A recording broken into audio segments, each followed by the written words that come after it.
میں عرض کر رہا ہوں کہ جہاں شریعت نے واضح رہنمائی نہیں کی وہاں عقل کا استعمال کرنا بہت ضروری ہے. اگر نہیں کریں گے تو آخرت میں بھی ناکام اور دنیا میں بھی ناکام. میں بار بار صحت کی مثال اس لیے دیتا ہوں کہ صحت کو تو ہر شخص چاہتا ہے نا صحت بنانا. کیا خیال ہے؟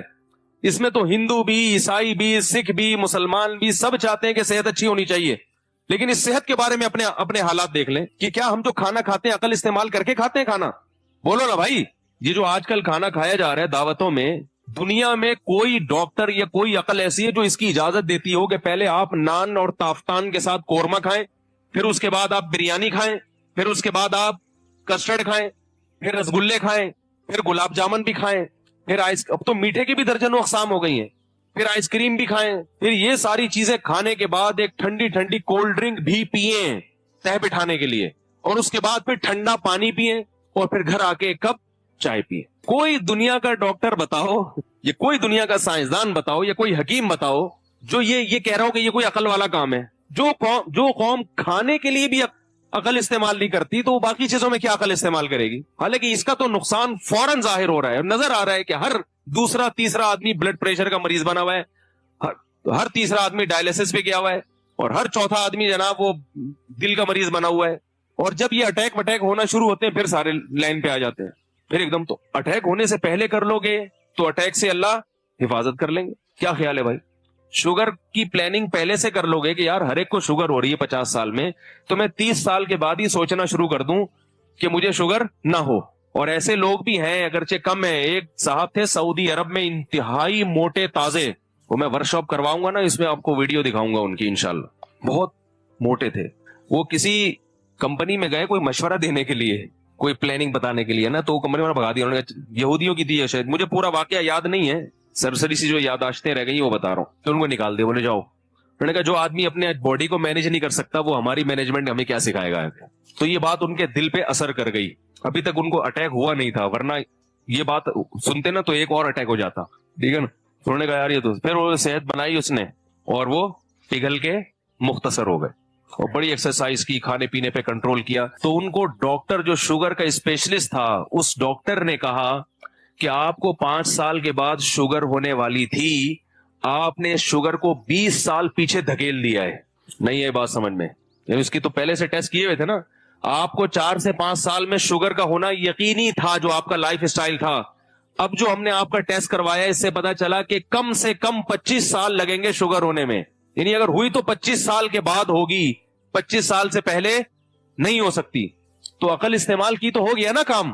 اب وہ اعتدال سے مٹھائی بھی کھا سکتا ہے، لڈو بھی کھا سکتا ہے، کھجور بھی کھا سکتے ہیں، اور اگر ہو جاتی ساری چیزیں چھوڑ جاتی. تو کھانے میں عقل استعمال نہیں کرتے، باقی چیزوں میں. سونے میں تو کرتے ہی نہیں ہے. سو رہے ہیں تو سو رہے ہیں پڑے ہوئے، پولیس بلوانی پڑتی ہے اٹھانے کے لیے. جاگ رہے ہیں تو پاگلوں کی طرح جاگ رہے ہیں، بیٹھے ہیں پوری رات جاگ رہے ہیں. تو جہاں اللہ اس کے رسول نے ہمیں حکم دیا ہے کہ عقل استعمال کریں وہاں ہمیں عقل استعمال کرنی پڑے گی، کیونکہ قرآن کہہ رہا ہے کہ ہم نے جنت عقل مندوں کے لیے بنائی ہے، پاگلوں اور بے وقوفوں کے لیے نہیں بنائی ہے. یہ قرآن کے الفاظ ہیں. ان فی ذلک لآیات لأولی الالباب، فرمائے اس کائنات میں نشانیاں ہیں عقل والوں کے لیے، احمقوں اور بے وقوفوں کے لیے کچھ بھی نہیں ہے. اور اللہ جنت کس کے لیے سجا رہا ہے؟ اللہ عقل مندوں کے لیے. عقل مند سے مراد وہی جو 2 قسمیں میں نے بتائی تھی نا، اس میں دوسری قسم جو عقل کا استعمال کرتے ہیں. یہ وہ عقل نہیں جو بادام کھانے سے آتی ہے، وہ تو سب میں ہی آ جاتی ہے. بادام کھانے سے دماغ تیز تو ہوتا ہے، مگر عقل کو استعمال کرنے کی صلاحیت جبھی بڑھے گی جب آپ کرو گے. ایک آدمی پراٹھے کھا رہا ہے اور دیسی گھی کھا رہا ہے، اس کے بازو مضبوط ہو گئے، تو مضبوط ہونے سے یہ لازم تو نہیں آتا کہ آپ اس کو استعمال بھی کر رہے ہو. تو عقل کا استعمال کرنا جو ہے نا یہ بہت اہم چیز ہے. لوگ بادام پہ زیادہ زور لگاتے ہیں، عقل کو استعمال کرنے پر زور نہیں لگاتے. ایک آدمی بادام کھائے بغیر اگر عقل کا استعمال کرے گا تو وہ زیادہ عقل مند بن جائے گا بنسبت اس کے جو بادام تو صبح شام کھاتا ہے مگر عقل کا استعمال نہیں کرتا. اس کی مثال دے کے بات ختم کرتا ہوں. جیسے دیکھو ایک آدمی اپنے ہاتھ سے وزن اٹھائے اور ہاتھ کی طاقت کے لیے کھائے کچھ بھی نہیں، پھر بھی اس کے ہاتھ میں انرجی زیادہ پیدا ہو جائے گی، اس کا ہاتھ زیادہ طاقتور ہو جائے گا. جیسے مزدور طبقہ ہے، یہ کھاتا کچھ بھی نہیں ہے، محنت زیادہ کرتا ہے، اور آپ ہاتھ کو طاقت دینے کے لیے کھا رہے ہیں، دودھ بھی پی رہے ہیں اور جناب مکھن بھی کھا رہے ہیں، لیکن آپ اس سے وزن نہیں اٹھا رہے، تو سوائے ہاتھ میں چربی پیدا ہونے کے کچھ بھی حاصل نہیں ہوگا. تو مزدور طبقہ تو بیچارہ سوکھی روٹیاں کھاتا ہے، لیکن ہاتھوں میں طاقت کتنی ہوتی ہے. تو عقل جو بڑھتی ہے انسان کی بادام کھانے سے بھی بڑھتی ہے، لیکن زیادہ بڑھتی ہے. بولو نا بھائی، میں مثال بھی تاکہ آپ کہیں نہ سمجھیں کہ پتہ چل جائے عقل ہوتی کہاں ہے. یہ جو ہے نا، یہ اس میں توانائی بڑھتی کب ہے، اس کی صلاحیتیں بڑھتی کب ہیں؟ جتنا آپ اس کو استعمال کریں گے. تو بہت ساری چیزیں ہیں جن پر بات کرنی ہے، وقت پورا ہو جاتا ہے. اگلے ہفتے پھر انشاءاللہ اس کو لے کے چلیں گے. اور بہت ساری جگہیں ہیں جہاں عقل استعمال نہیں کر رہے. کھانا کی مثال تو اس لیے دیتا ہوں، تو سب سے پہلے ہے صبح دوپہر شام رات، یہ سامنے آ رہا ہے ہمارا.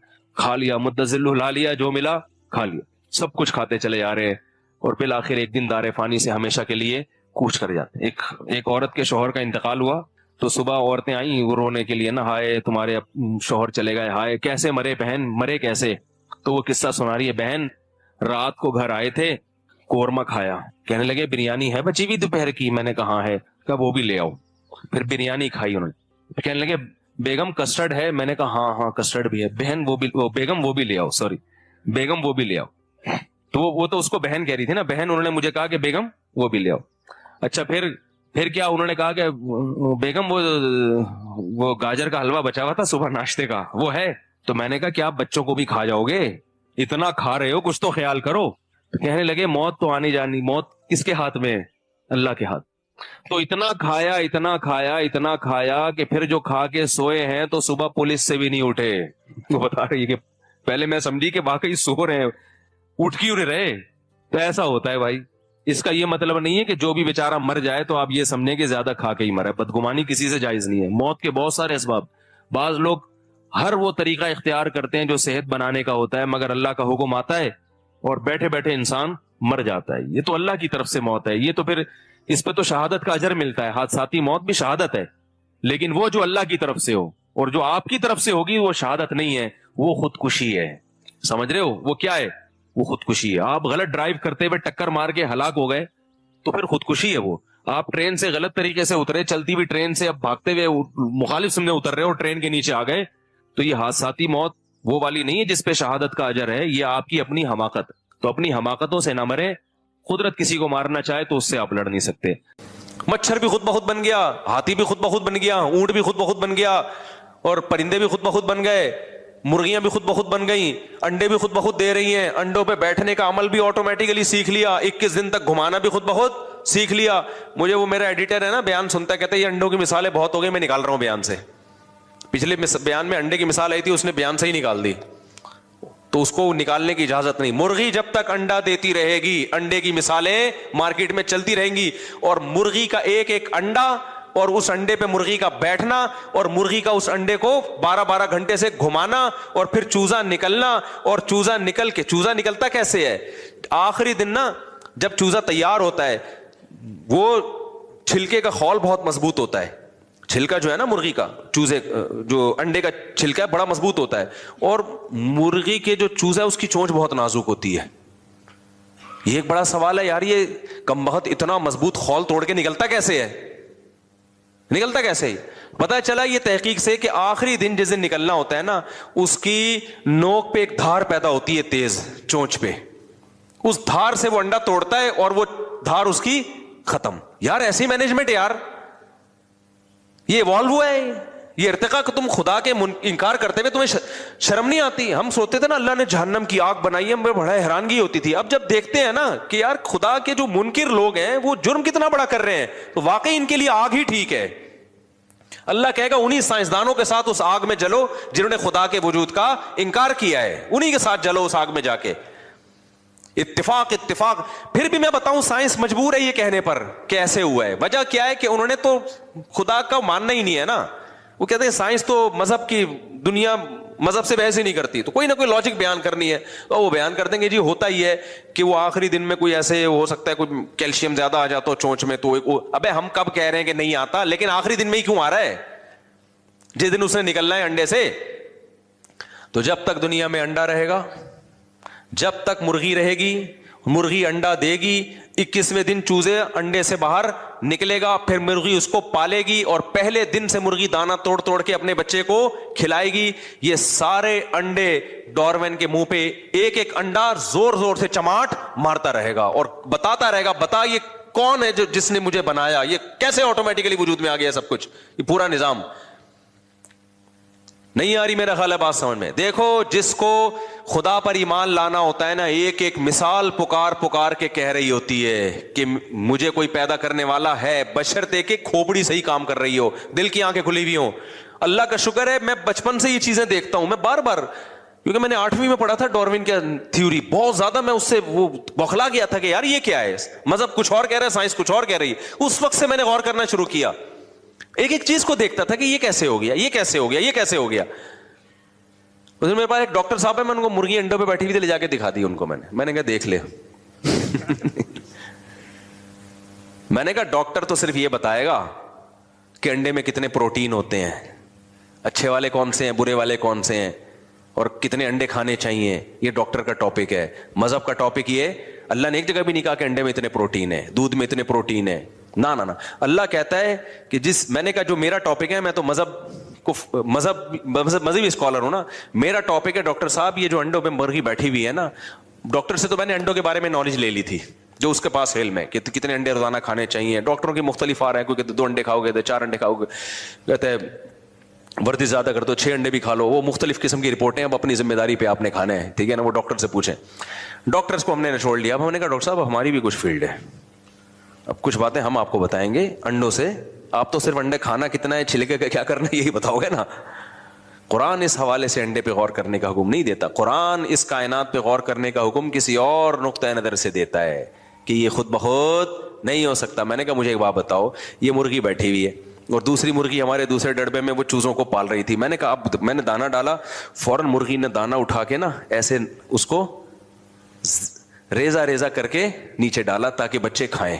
میں نے کہا تو پہلی دفعہ اس نے بچے پیدا کیے ہیں, اس کی نہ اماں نے سکھایا, باپ تو مرغا وہ لونڈا گھوم رہا ہے وہاں دیکھو آپ, اس کو تو ان چیزوں سے فرصت ہی نہیں ہے. بچے وہ تو اپنا کام پورا کر کے پتلی گلی سے نکل لیتا ہے, اس کو تو اس سے کوئی غرض ہی نہیں ہے کون پال رہا ہے, کہ اس کو تو انجوائے کر رہا ہے لائف کو.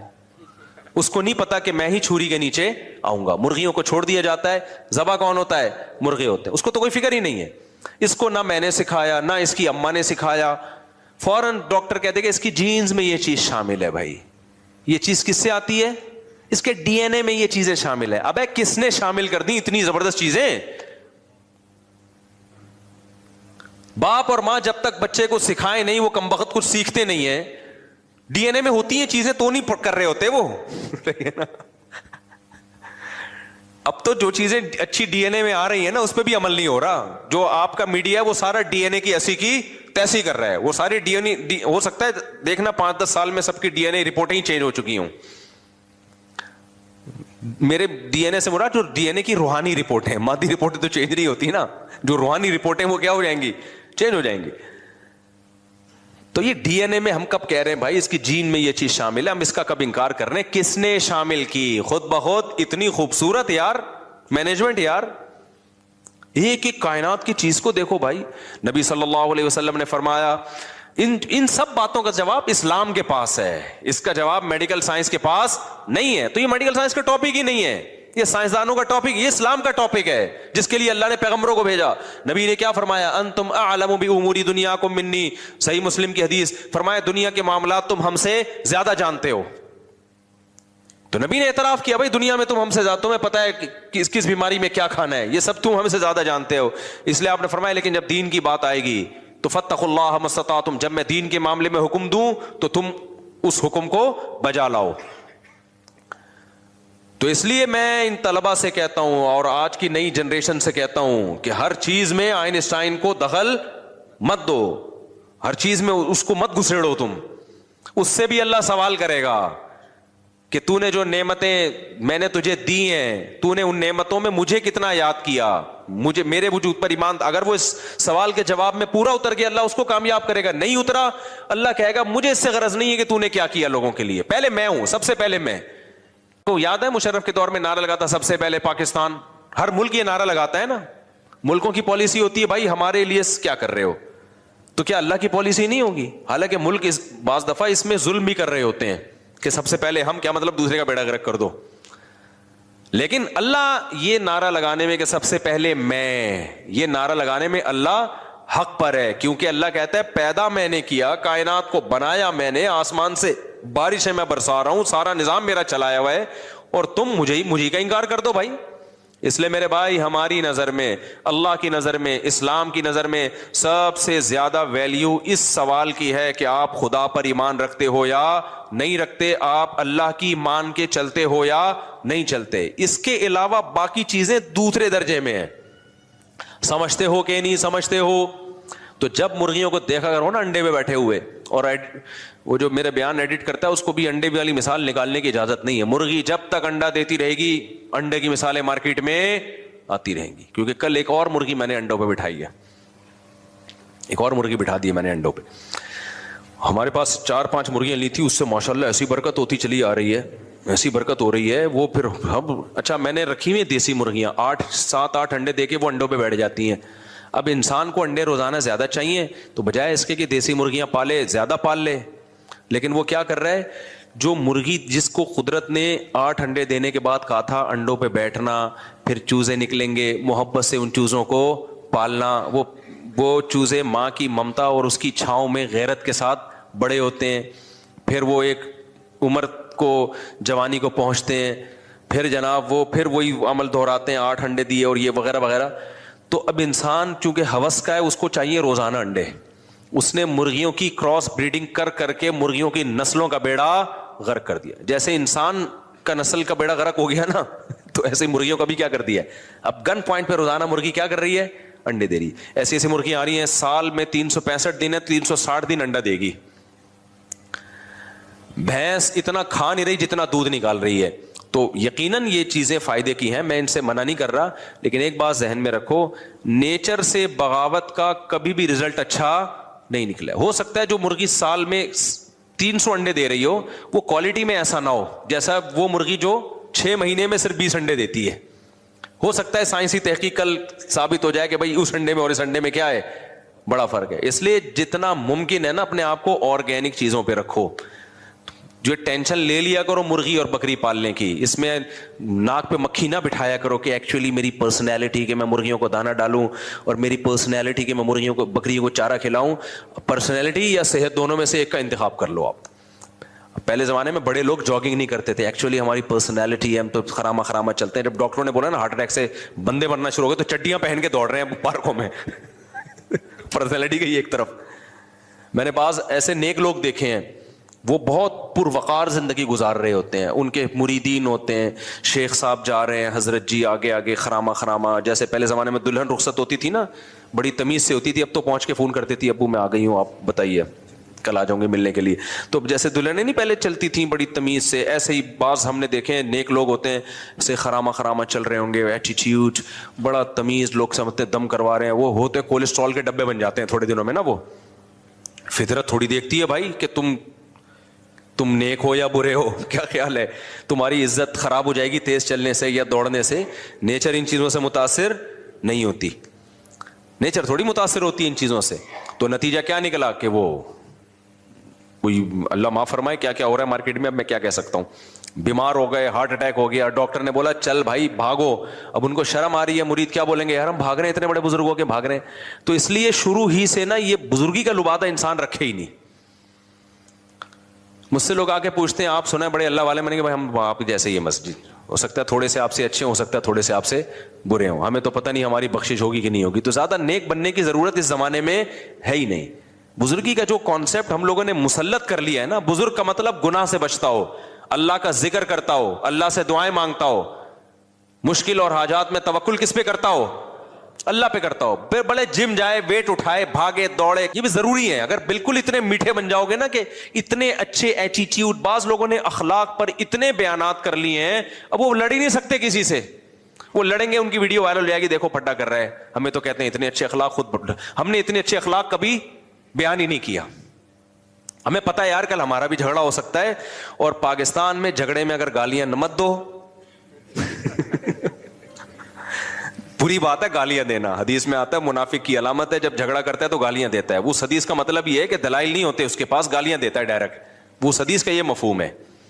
دلائل ہوتے نہیں ہے, بحث مباحثہ ہے تو گالیاں دینے پہ آتا ہے نا, بدماشیوں پہ. جس کے پاس دلائل ہوتے ہیں اس کو ضرورت نہیں ہوتی. لیکن اس سے ہٹ کے بعض دفعہ نئی نئی گالیاں مارکیٹ میں آ رہی ہیں. معین اختر نے کہا تھا نا کہ انور مقصود نے پوچھا, میری انور مقصود سے کچھ دن پہلے ملاقات ہوئی, میں نے ان سے کہا کہ وہ آپ کا میں نے پروگرام دیکھا تھا انور معین اختر والا. انور مقصود نے معین اختر سے پوچھا کہ آپ کے ماموں کیا کرتے ہیں, اس نے کہا گالیاں دیتے ہیں اور کچھ کام نہیں ہے. تو مالک مکان کرایہ نہیں دے رہا تھا تو پولیس کو بلوا لیا, تو ماموں نے پولیس کو گالیاں دینا شروع کر دی. تو ایسے ایسے پارٹس کو گالیاں دی پولیس والوں کے کہ پولیس والے کہتے ہیں کہ وہ آ کے پوچھ رہے تھے یہ والے پارٹس تو ہم نے کبھی سنے نہیں ہے یار, یہ کون سے پارٹس. تو بعض دفعہ ہوتا ہی ہے کہ پاکستان کا ماحول ایسا ہے کہ شرافت ہے ہی نہیں بھائی, آپ کو غصہ بھی کرنا پڑتا ہے. گالیاں نہ دیا کرو, بہت بری بات ہے, میں بھی دیتا نہیں ہوں الحمدللہ, اللہ کا فضل ہے, اللہ نے بچایا ہوا, اور بچوں کو تو بالکل ہی سوال ہی پیدا نہیں تو یہ گالی بھی نکال لیں, لیکن ایک مثال دے رہا ہوں میں. تو اسلام وہ اسلام جو نیچرل اسلام ہے بھائی. میں نے ایک پادری سے ایک دفعہ میری ملاقات ہوئی, پہلے تو میں چرچ ور بھی چلا جاتا تھا پادریوں سے تھوڑا گپ شپ لگانے کے لیے, عیسائیت کو سمجھنے کے لیے. میری ہمیشہ عادت ہوتی ہے کتابوں کے بجائے نا جو صاحب کتاب ہے اس سے علم سیکھا جائے. ایک شوگر کے اسپیشلسٹ آئے 2-4 دن پہلے ملنے کے لیے, میں 3 گھنٹے ان کے پی گیا. اسی ہفتے کی بات ہے, شوگر کے بارے میں معلومات یہ وہ, تو کافی بیچارے تھک گئے نا. میں نے کہا بہت زیادہ ہو گئی, اب ان کی شوگر کہیں لو نہ ہو جائے. تو میں نے ان سے کہا دیکھیں یہ باتیں میں کتابوں سے پڑھتا نا تو مجھے 20 کتابیں پڑھنی پڑتی, پھر بھی جا کے میں اس نتیجے پر نہیں پہنچتا جو شوگر کے اسپیشلسٹ سے گپ شپ لگا کے میں اس رزلٹ تک پہنچ گیا ہوں. حقیقت ہے, کتاب کے بجائے جو صاحب کتاب ہے نا وہ آپ کا فاصلہ بہت جلدی طے کرا دے. ہسٹری پڑھنی ہے آپ نے تو ہسٹری کی کتابیں ہیں, لیکن جو ہسٹری کے پہلے سے ماہرین ہیں آپ ان سے جلدی سیکھ سکتے ہو اپنے, یعنی جو چیزیں آپ کو چاہیے نا وہ نوٹ بھی کر سکتے ہو آپ. تو علم کا ایک طریقہ یہ بھی ہوتا ہے, کیونکہ انسان کے پاس محدود وقت ہے, وہ ہر چیز میں کتابیں پڑھ کے مہارت حاصل نہیں کر سکتا. یہ جو لوگ کہتے ہیں نا جن کو سب پتا ہے, ان کو کچھ بھی نہیں پتا ہوتا, تبھی ان سے ماہرین کبھی متاثر نہیں ہوتے, ان سے بے وقوف لوگ متاثر ہوتے. کسی اسکالر کے بارے میں کل مجھ سے کسی نے پوچھا کہ فلاں اسکالر ہے وہ تو عالم بھی نہیں ہے اور لوگ بہت سن رہے ہیں. میں نے کہا کوئی ایک عالم بتاؤ جو اس کو سن رہا ہو. میں نے کہا ایسے تو بہت سارے ڈاکٹر ہیں یوٹیوب پہ جو ڈاکٹر نہیں ہے لیکن لوگ بہت سن رہے ہیں, مگر ڈاکٹر ایک بھی نہیں سن رہا ہوگا اس کو. صحیح ہے نا. وجہ اس کی ہے کہ جس کے پاس میڈیکل سائنس کا علم ہی نہیں ہے وہ تو خود بیچارہ فارغ ہے, اس کو تو کوئی بھی میڈیکل سائنس کے نام پہ منجن بیچ دے, حکمت حکیم کے نام پہ منجن بیچ دے, وہ متاثر ہوگا, ڈاکٹر نہیں ہوگا متاثر. ٹماٹر کے فضائل حکیموں نے ڈالے ہوئے نا, ٹماٹر کھانے سے یہ, ٹماٹر کھانے سے وہ, لوگ کہہ رہے ہوتے ہیں کل سے ٹماٹر کا سوپ بنا کے پئیں گے ہم, لیکن کوئی حکیم جو ماہر ہو وہ متاثر نہیں ہو رہا ہوگا, وہ کہے گا پتہ نہیں کہاں سے لایا یہ. عوام اس لیے, ہم اور آپ جیسے لوگ اس لیے متاثر ہو رہے ہیں کہ ہمارے پاس میڈیکل سائنس کی الف بے بھی نالج نہیں ہوتی, لہذا جو صحیح ڈاکٹر ہیں ان کی ویورشپ بہت کم ہے یوٹیوب پہ. 2 نمبر ڈاکٹروں کے ملین سبسکرائبر ہیں, ملینز. تو عوام کے متاثر ہونے سے نا, کسی اسکالر یا کسی ڈاکٹر سے عوام متاثر ہے, اس سے قطعاً متاثر نہ ہوا کرو. یہ دیکھو وہ پڑھے لکھے لوگ کتنے متاثر ہیں. تو اگر کوئی مذہبی اسکالر ہے, اس سے مذہبی اسکالر تو علماء ہوتے ہیں نا, علماء کتنے متاثر ہیں. اگر علماء متاثر ہے بھائی علم ہے, اگر علماء میں ایک بھی متاثر نہیں ہے اس کا مطلب یہ عوام میں تو منجن بک رہا ہے ٹائٹ طریقے سے, اس سے پڑھے لکھے لوگ بالکل متاثر نہیں ہوتے. لیکن کمال کی بات ہے کہ آج جو جتنا بڑا جاہل ہوتا ہے اور جاہلوں کے کراؤڈ کو دیکھ کے وہ فخر بھی کرتا ہے. یعنی پہلے زمانے میں یہ ہوتا تھا, کسی کو اپنا لوہا منوانے کے لیے کہتا تھا کہ مجھے دیکھو میں ڈاکٹر ہوں تو دیکھو کتنے ڈاکٹر مجھے سنتے ہیں. تو لوگ کہتے تھے یار واقعی آپ کے تو ڈاکٹر بڑی رسپیکٹ کرتے ہیں. لیکن اب الٹا ہو گیا ہے, اب ہے تو میں ڈاکٹروں کی دکانیں بند کرنے آیا ہوں. لوگ اس طرح کے نا, میں نے دیکھے حکیم ڈاکٹر یوٹیوب پہ آ کے اس طرح کی باتیں کر رہے ہیں, یہ ڈاکٹر سارے بیوقوف بنا رہے ہیں, میں ہوں اصل میں. تو سمجھ لو کہ یہ ڈاکٹری کے نام پہ بیوقوف بنا رہے ہیں. صحیح ہے نا, کیونکہ سارے ڈاکٹر کیسے ہو گئے بھائی, کوئی نئی چیز آئی ہے مارکیٹ میں جو کسی ڈاکٹر کو پتہ نہیں, صرف اسی کو پتہ ہے. اس طرح کے میں نے ڈاکٹر بھی دیکھے, اسکالرز بھی دیکھے. خیر, تو آپ خوب اچھی طرح سمجھ لو کہاں سے بات چل رہی تھی. ہاں, تو شوگر کے ڈاکٹر سے ملاقات ہوئی نا, تو میری عادت ہوتی ہے جو جس چیز سے میں اس کو کافی اس سے نالج لینے کی کوشش کرتا ہوں. تو یہ بات ہاں, تو میں پادری کے پاس گیا, بچپن کی بات ہے نا, مجھے تھا یہ اس قسم کے شوق الٹے سیدھے. تو میں چرچ میں چلا گیا, اس وقت مشہور بھی نہیں تھا. تو میں نے وہ پادری صاحب سے نا گپ شپ شروع کر دی. تو پتہ نہیں کیا واقعہ تھا, دماغ سے نکل گیا, میں بتا رہا تھا واقعہ یار. پادری سے میری کیا بات ہوئی تھی, مجھے زبان سے نکل گیا. یہ بات کیا چل رہی تھی اس سے مجھے واقعہ یاد آئے گا. لوگ مجھے کہتے ہیں حافظہ خراب ہو گیا, تو آپ لوگ کا کون سا صحیح ہے؟ آپ سے جب پوچھو کہاں بیان چل رہا تھا تو آپ بھی نہیں بتا رہے ہوتے. ہاں, اب یہ دیکھو ان کا حافظہ تھی ہے. میں نے اس پادری سے پوچھا عیسائیت کے بارے میں نا کہ عیسیٰ علیہ السلام، وہ اس نے مجھے پوری تقریر سنائی کہ عیسیٰ علیہ السلام اصل میں ہر پیغمبر سے معاذ اللہ گناہ ہوا ہے، تو اس گناہ کے نتیجے میں پیدا ہوئے ہیں. میاں بیوی میں ملاپ ہوتا ہے، یہ گناہ ہے، تو گناہ کے نتیجے میں انسان پیدا ہوتے ہیں. تو اللہ نے کہا کہ عیسیٰ ابن مریم ایسا انسان پیدا کروں جو میاں بیوی کے ملاپ کے نتیجے میں نہ ہو. تو اللہ نے اپنی روح کو کلمہ کن، وہ جو باتیں کرتے ہیں جو آج تک ان کی سمجھ میں بھی میرا خیال ہے، میں تو 1 گھنٹہ